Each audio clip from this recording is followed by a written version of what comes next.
우리 예수 믿는 사람들과 세상 사람들의 구분되는 가장 큰 특징이 무엇인가? 그것은 바로 믿음이라고 할 수가 있습니다.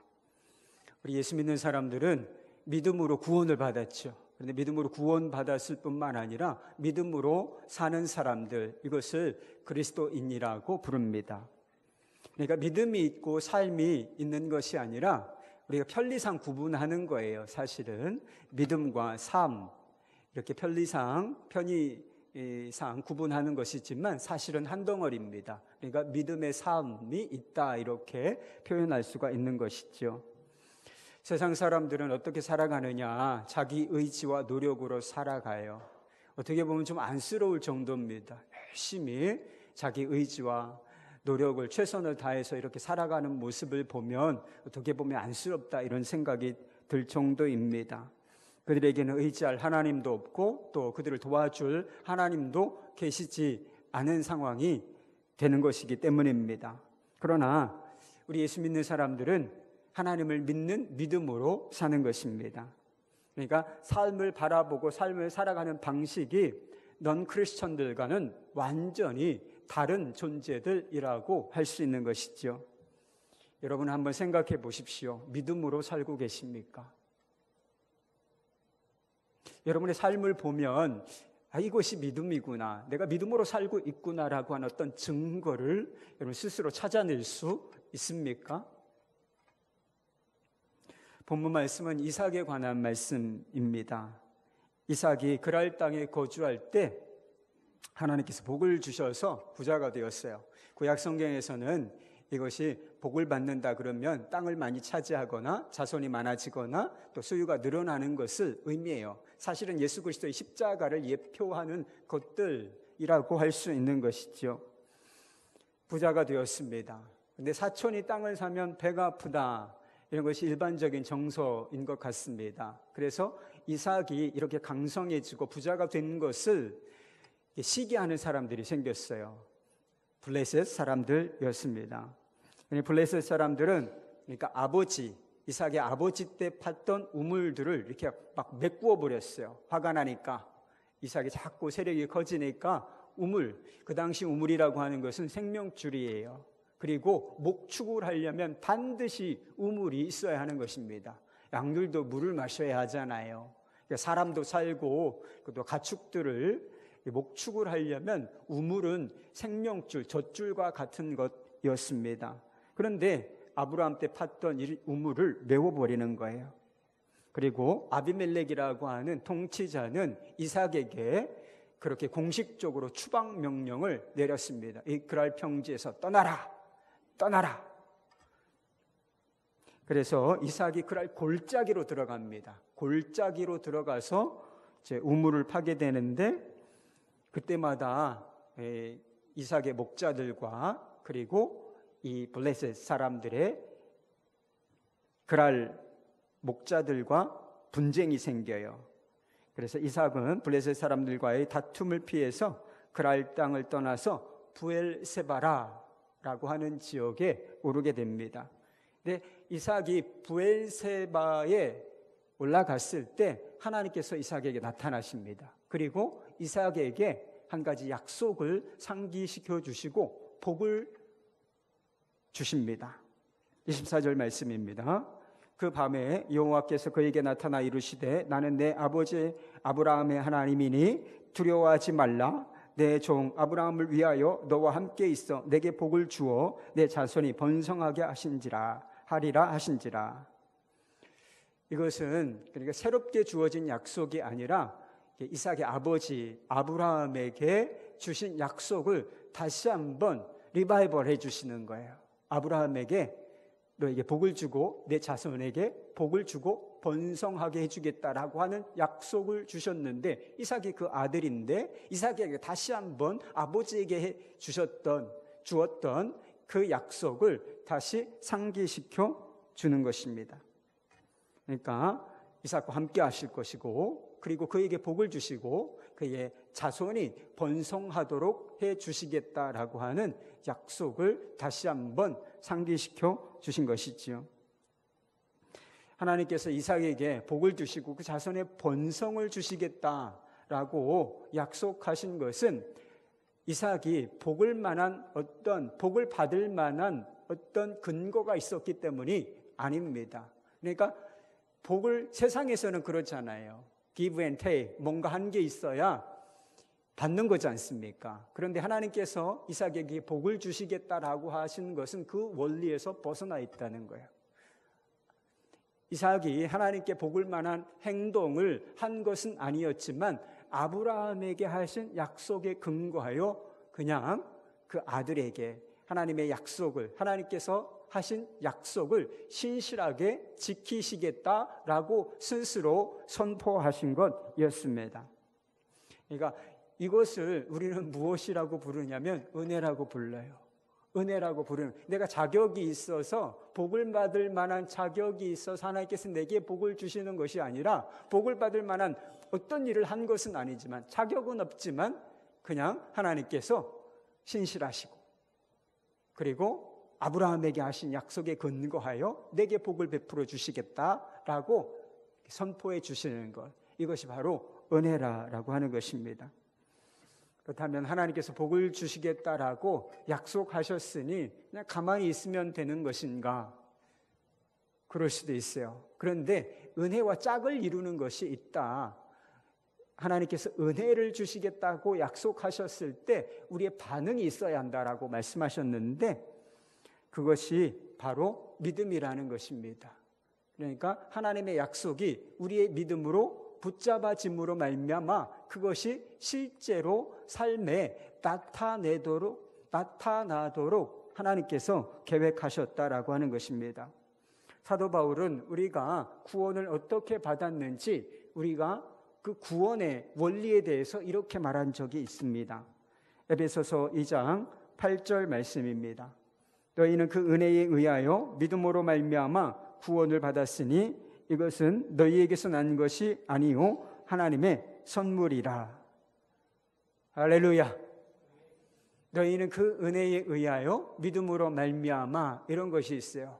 이게 구원받게 된 원인과 동기를, 방식을 설명해 주고 있는 그런 말씀이지요.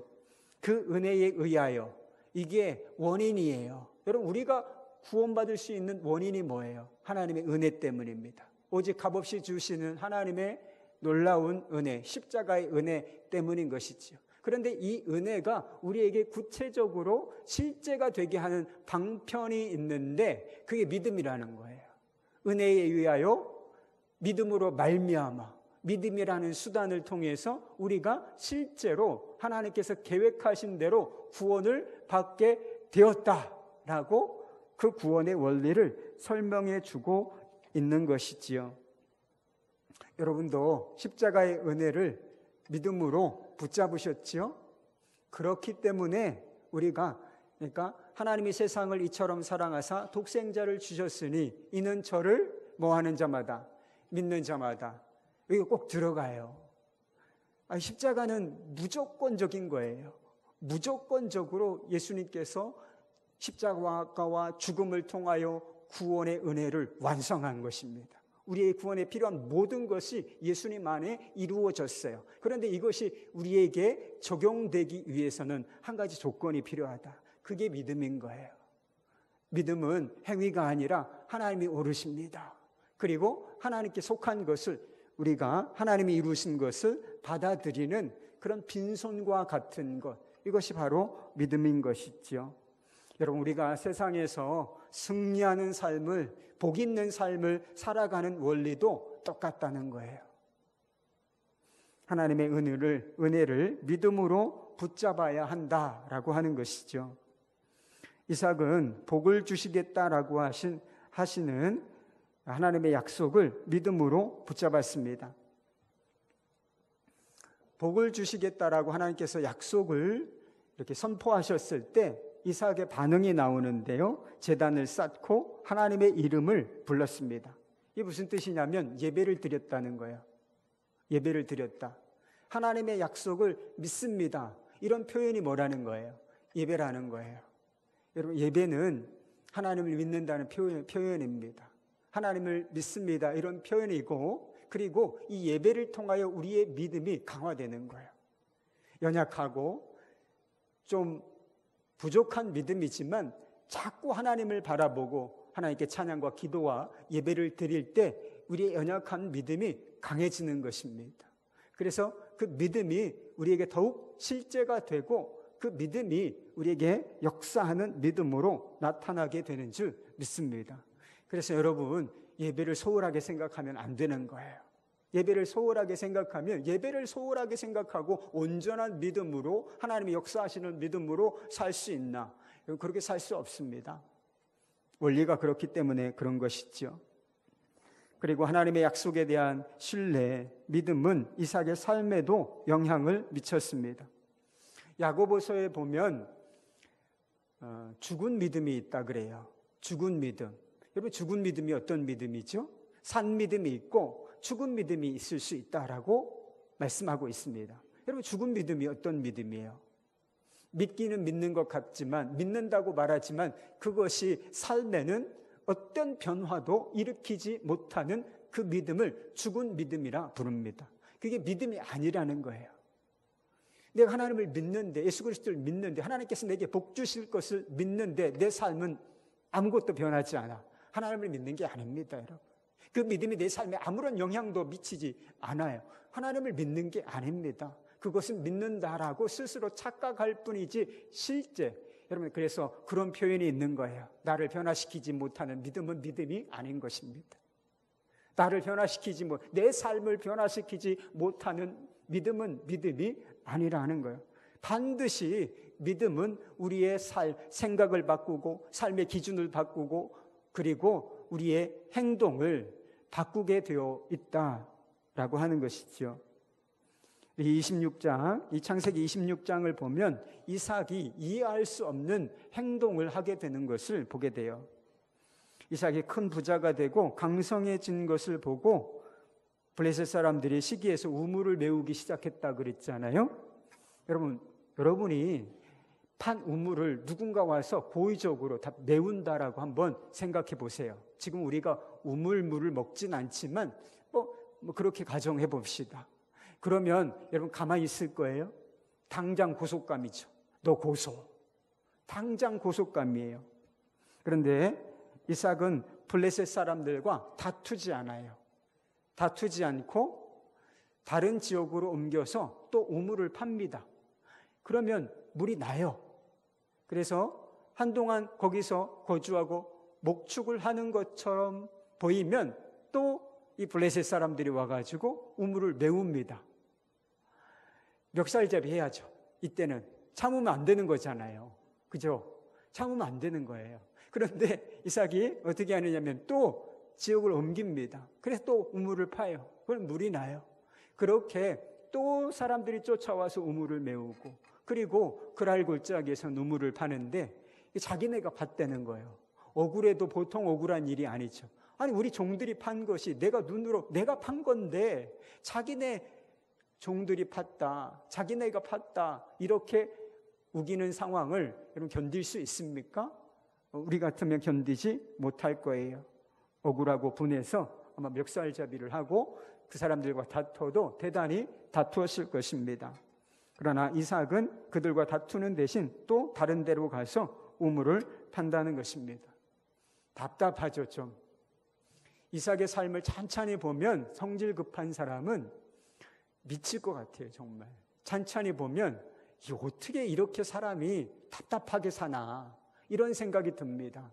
요즘과 같으면 여러분이 장모님 되실 분이면 이런 사람에게, 이런 남자에게 딸 주시겠어요? 밥값도 지 밥그릇도 못 챙기는 것 같은 사람한테 여러분 사위 삼으시겠어요? 아마 요즘 같으면 장가도 못 갈 그런 공산이 큰 사람이라고 할 수 있습니다. 이삭은 시간과 그리고 경제적인 손해를 감수하면서까지 블레셋 사람들과 다투지 않았다는 거예요. 다투지 않기 위해서 자꾸 피해간 것입니다. 새로운 지역으로 또 옮기고 그렇게 했던 것이죠. 이삭이 정말 바보 같은 사람이었기 때문에, 이거는 감정도 없니? 배알도 없니? 그런 사람이었기 때문에 이삭이 정말 찍소리 못하고 그냥 순순히 옮겨 다닌 것일까? 여러분, 그렇지가 않습니다.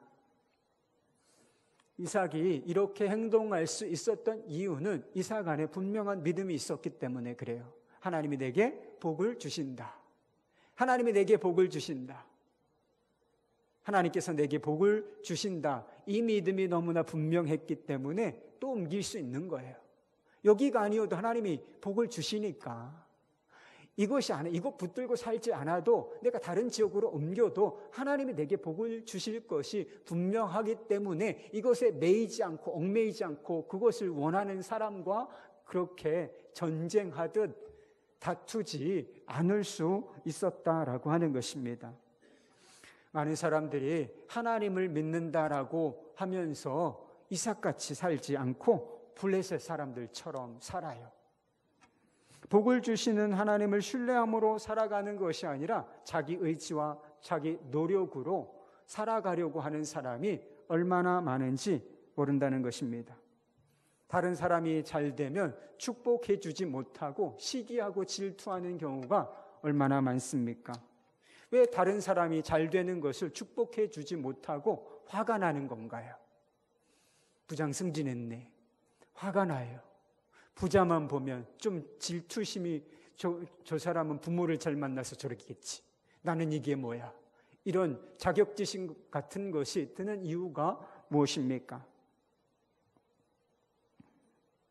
복을 주시는 하나님을 온전히 신뢰하지 못하기 때문인 것입니다.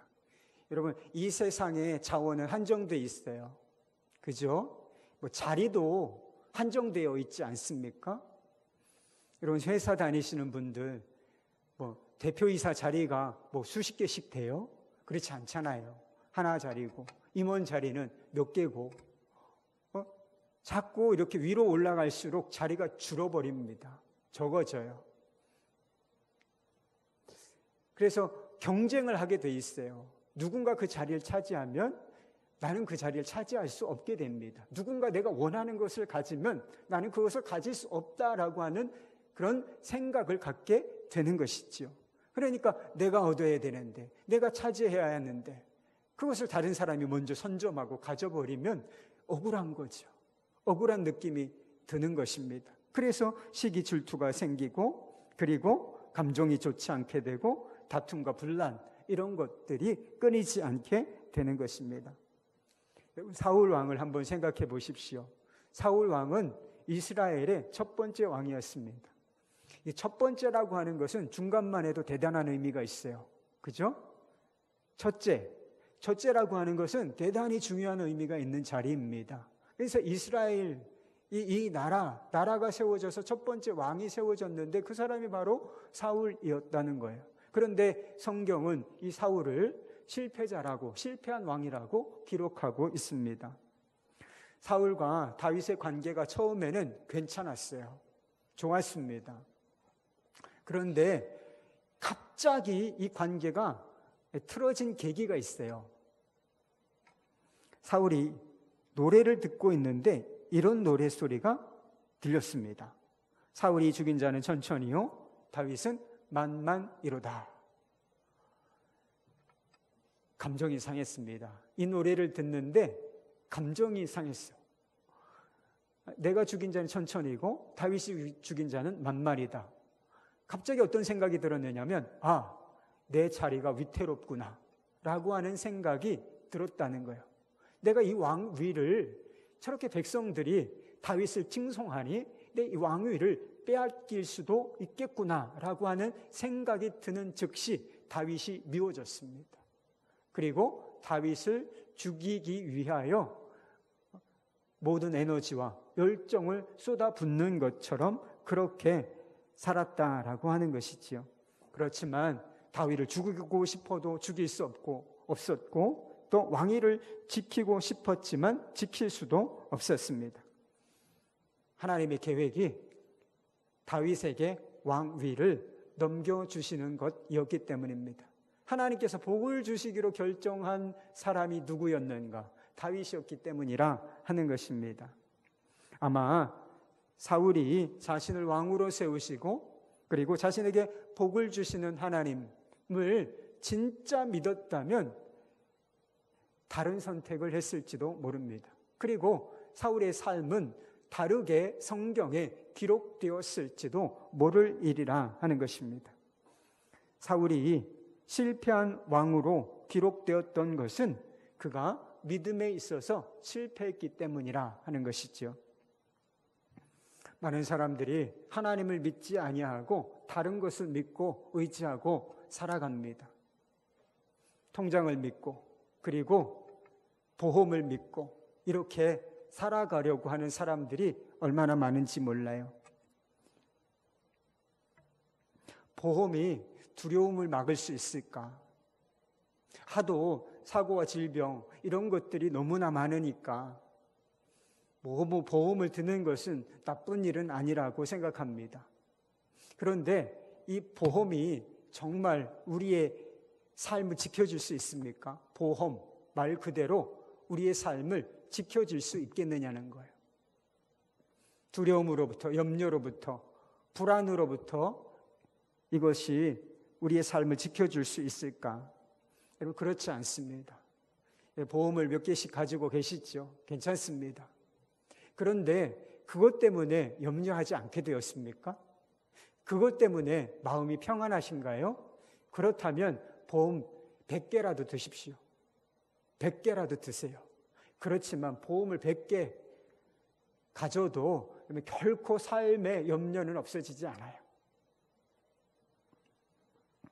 보험 하나 가지고 있지 않으면 용감한 사람이다, 이런 느낌을 받습니다. 그러나 제가 생각하기에 정말 용감한 사람이 어떤 사람인지 아세요? 하나님 믿지 않고 사는 사람입니다. 자기 힘으로, 자기 능력으로, 자기 통장 믿고 사는 사람, 이 사람이 진짜 용감한 사람이지, 여러분 보험 없는 사람 용감한 사람 아닙니다.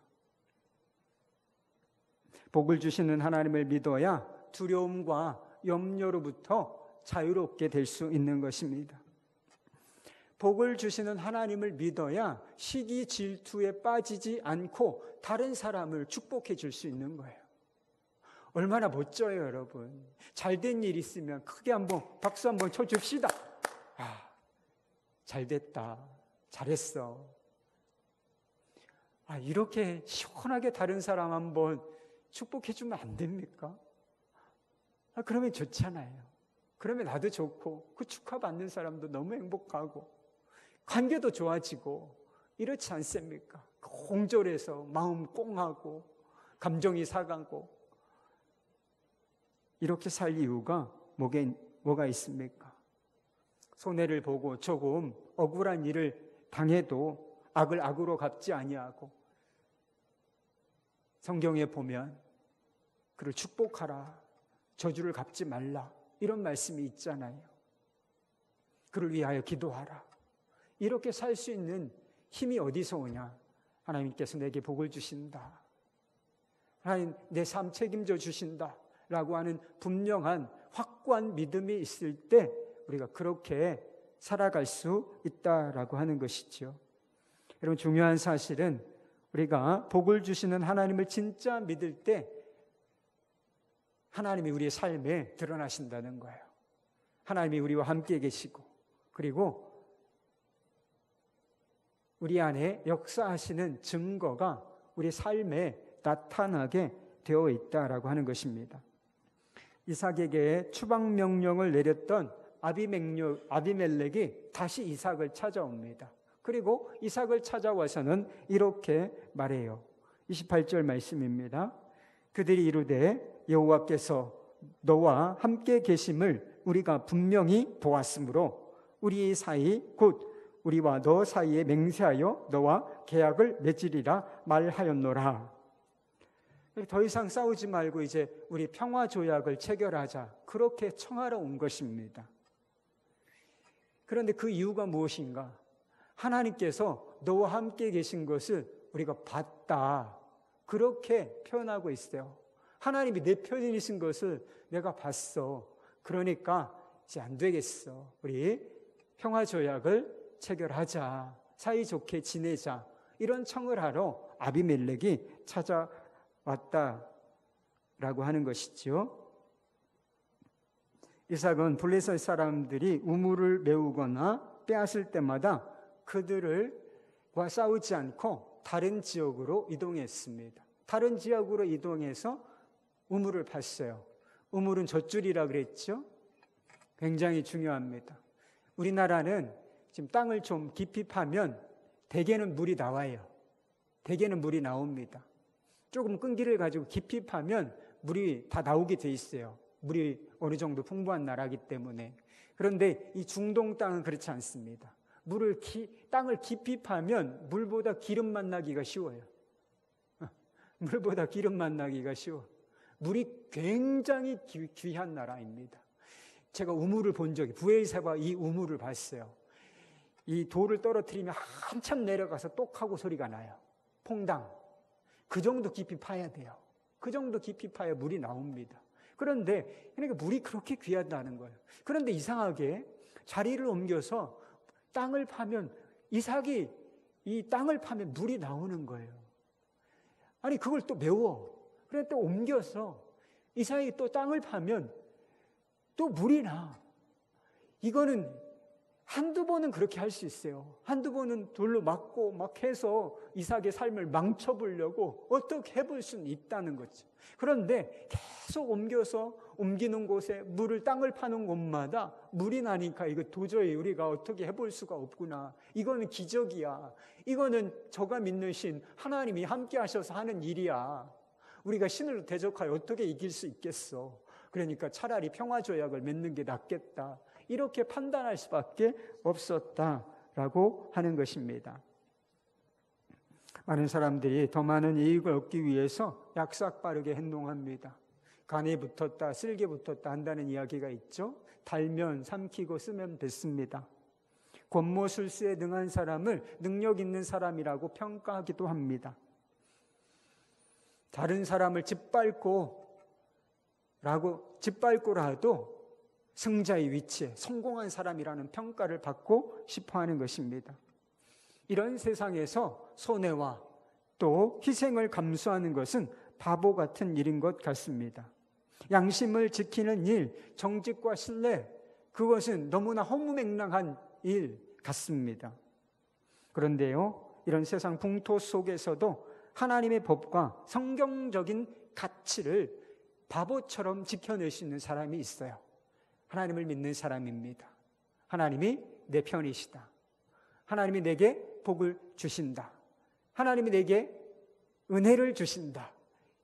이 사실을, 이 진리를 분명히 붙들고 믿는 사람은 세상이 어떻게 돌아가든 상관없이 성경적인 가치와 기준, 하나님의 말씀을 붙들고 꾸준히, 세상에서는 바보라고 말할 줄 모르지만 그렇게 살 수 있게 된다라고 하는 것이죠. 여러분, 하나님께서 복을 주시면 세상이 이기지 못합니다. 하나님께서 우리에게 복을 주시면 세상이 우리를 감당할 수 없다라고 하는 것입니다.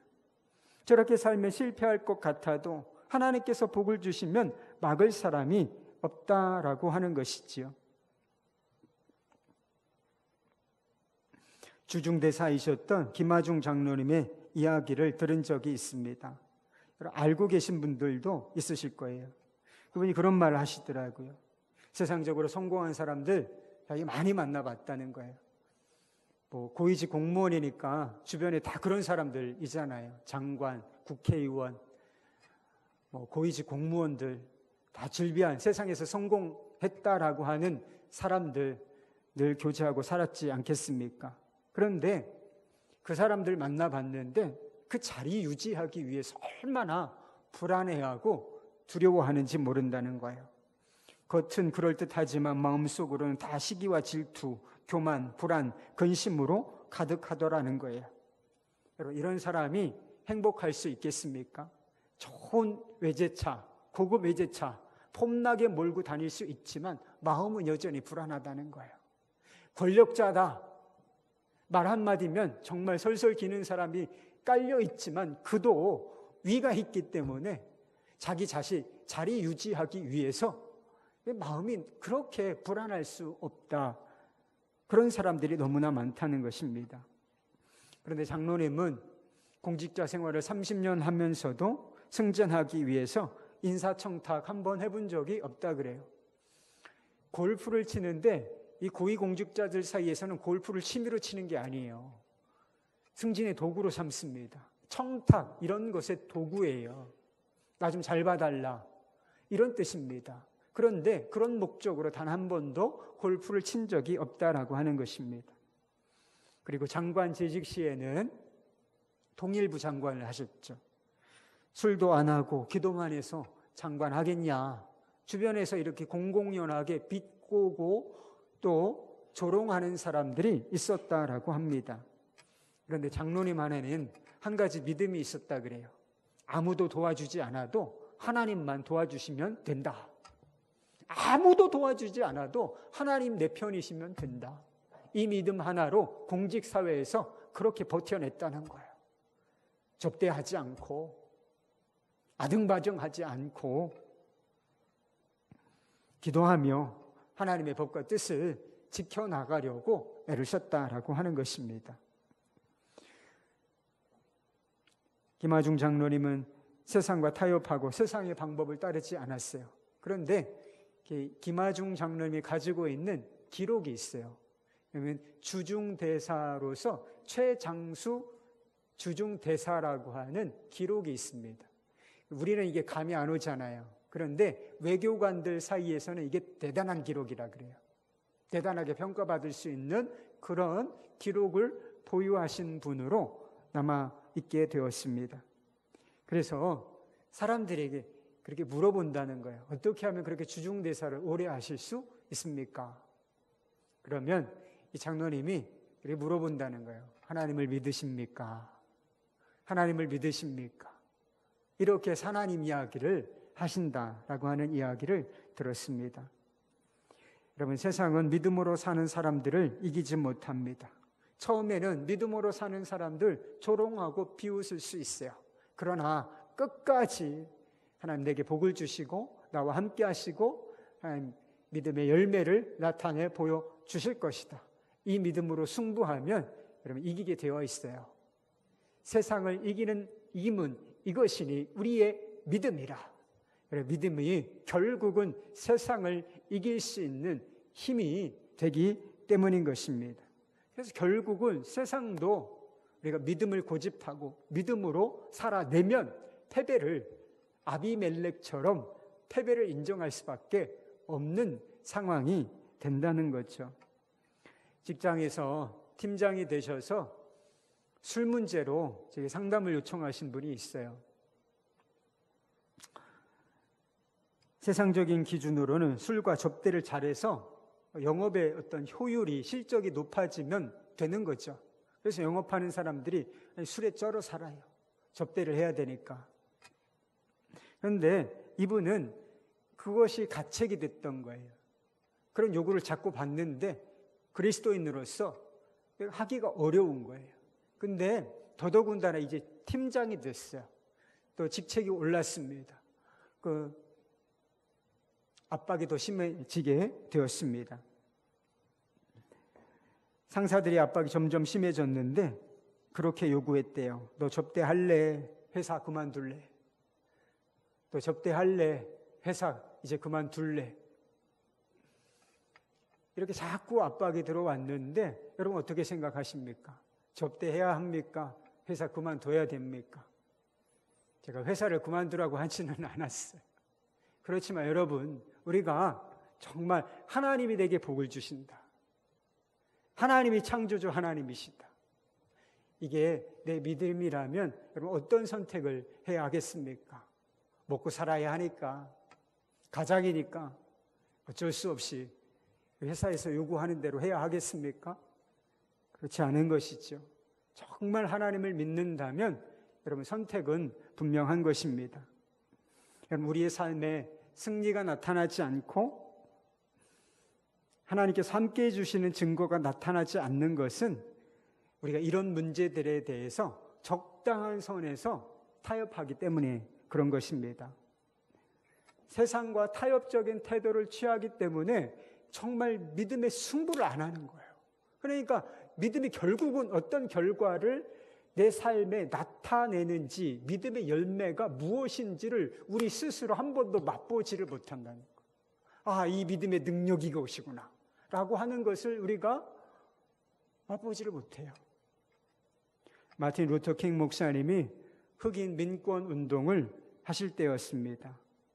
많은 사람들이 킹 목사님의 운동을 지지하고 또 공감했지만 큰 저항에 부딪히기도 했습니다. 어떤 사람이 목사님에게 지금 이 살고 있는 지역을 떠나지 않으면 당신이 살고 있는 집을 폭파시켜 버리겠다라고 하는 이런 협박을 하기도 했습니다. 이런 식의 협박을 자주 받았다 그래요. 그래서 하나님, 저 이제 못하겠습니다 라고 하는 그런 포기할까라고 하는 생각이 들어왔다는 거예요. 그런데 목사님이 기도하면서 그런 생각이 들었답니다. 신앙이 현실이 되어야 한다. 믿는 것이 삶으로 나타나야 한다.